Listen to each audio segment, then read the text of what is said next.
السعي بين الصفا والمروة. السعي هو أن يمشي الحاج أو المعتمر بين جبل الصفا إلى جبل المروة ذهابا شوط، والعودة من جبل المروة إلى جبل الصفا شوط، وهكذا حتى يكمل الأشواط السبع. ومن شروط السعي الترتيب بينه وبين الطواف، بأن يأتي بالسعي بعد الطواف، فلو سعى ثم طاف أعاده. كذلك يبدأ من الصفا وليس من المروة، فإذا دنا من الصفا قرأ قوله تعالى: إن الصفا والمروة من شعائر الله، يقرأها مرة واحدة في هذا الموضع قبل أن يبدأ في السعي، ولا يقرأها مرة أخرى.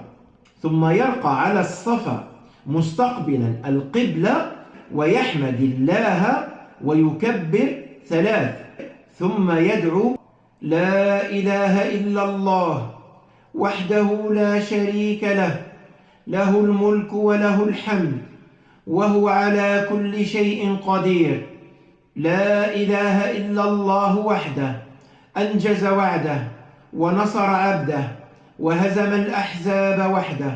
يكرر هذا الذكر 3 مرات، وتكفي مرة واحدة. أما بين الذكر فيدعو بما شاء.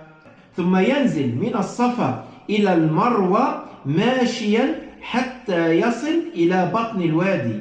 يمشي المعتمر قبل العلم الأخضر، ثم يسرع في المشي بين العلمين، السعي الشديد للرجال دون النساء. ثم يمشي بعد العلم الأخضر الثاني حتى يصل المروة، فيرقى عليها ويستقبل القبلة ويرفع يديها ويقول مثل ما قال على الصفا، وبهذا يكون قد أتم الشوط الأول. ثم ينزل من المروة في اتجاه الصفا ويسرع في موضع الإسراع بين العلمين الأخضرين حتى يصل الصفا، وبهذا يكون قد أتم الشوط الثاني، يعني الذهاب من الصفا إلى المروة شوطا، والعودة من المروة إلى الصفا شوطا ثاني، وهكذا حتى ينتهي من الأشواط السبع. ويقول أثناء سعيه بين الصفا والمروة: ما أحب من ذكر وقراءة ودعاء. ولا يوجد دعاء معين ولا ذكر معين لكل شوط، كما نبهنا عن هذا أثناء الطواف.